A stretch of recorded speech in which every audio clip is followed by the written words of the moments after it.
राधे राधे जी। तो आज मैं आपसे एक बात है जो बताना चाहती हूँ, डिस्कस करना चाहती हूँ कि अभी कुछ दिन पहले मेरी फ्रेंड है, मैं उसके घर गई थी।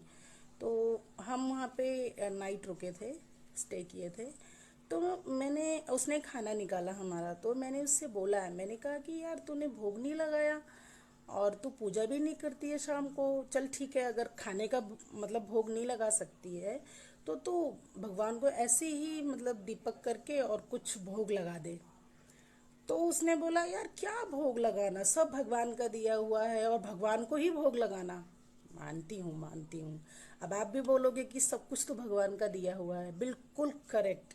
सब कुछ भगवान का दिया हुआ है, लेकिन फिर भी जैसे मैं आपको एक एग्जाम्पल देती हूँ कि जैसे फादर होते हैं, हमारे पिता हैं, या किसी के भी फादर है, किसी के मान लीजिए किसी के पिता हैं। वो जब ऑफिस से घर आते हैं तो अपने बच्चों के लिए कुछ मिठाई लेकर के आते हैं। ठीक है, 3 बच्चे हैं मान लो उनके, तो वो 3 ही मिठा लेकर आते हैं घर में, 3 ही लड्डू लेकर के आते हैं घर में। तो जब वो घर आते हैं तो और उनने अपने बच्चों को बुलाया, तीनों को, और बुलाने के बाद उनने एक एक लड्डू तीनों बच्चों को दे दिया।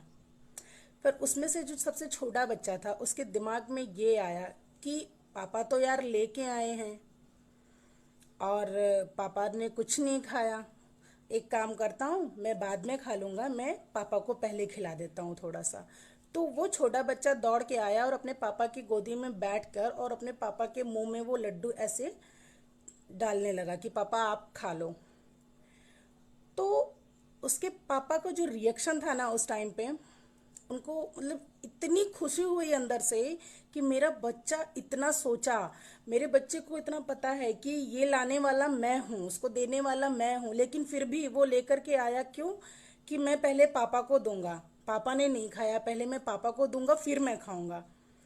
और पिता इतना खुश हुआ, पिता के दिल से आशीर्वाद निकला होगा, दिल से उसने अपने बच्चे को कितना आशीर्वाद दिया होगा। और वो इतना खुश होकर के अपने बच्चे को इतना हग किया और बहुत सारा उसको लाड प्यार करने लगा। फिर जो 2 बच्चे और थे उनके ना, उनको ये बात समझ में आ गई कि मतलब यार हम तो ये सोच रहे थे कि पापा ही लेकर के आए हैं और पापा को ही हम खिलाएं, ऐसा नहीं। लेकिन बाद में उसको समझ में आया कि अगर हम भी पापा को थोड़ा सा खिला दिए होते तो शायद पापा का थोड़ा सा प्यार हमें भी मिल जाता। ठीक इसी तरह भगवान है, भगवान हमें सब कुछ देते हैं, हर चीज़ देते हैं भगवान हमें। लेकिन फिर भी अगर हम उसमें से थोड़ा सा भगवान को भोग लगा देते हैं तो ऐसा नहीं है कि भगवान उसको खा जाएंगे, या ऐसा नहीं है कि भगवान नहीं जानते कि मेरा ही दिया हुआ है। बट फिर भी भगवान को जो खुशी होती है, जो लाड प्यार दुलार भगवान का आपको मिलेगा, आपको आशीर्वाद की तरह मिलेगा वो। तो पता नहीं मैं एक्सप्लेन कर पा रही हूँ कि नहीं, मतलब मैं जो बताना चाहती हूँ वो मैं बता पा रही हूँ कि नहीं।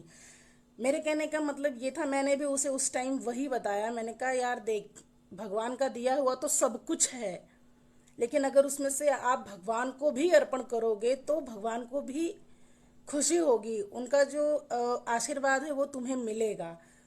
बाकी तो मैंने बोला भाई तेरी मर्जी है, तुझे जो करना है कर। आप सब बताइए, क्या मैंने मतलब सही कहा या गलत कहा, या क्या आपके हिसाब से क्या होना चाहिए? भगवान को भोग लगाना चाहिए या नहीं लगाना चाहिए? प्लीज़ मुझे कमेंट में ज़रूर बताएं। आप लोग कमेंट नहीं करते हैं, प्लीज़ बताया करिए आप सब।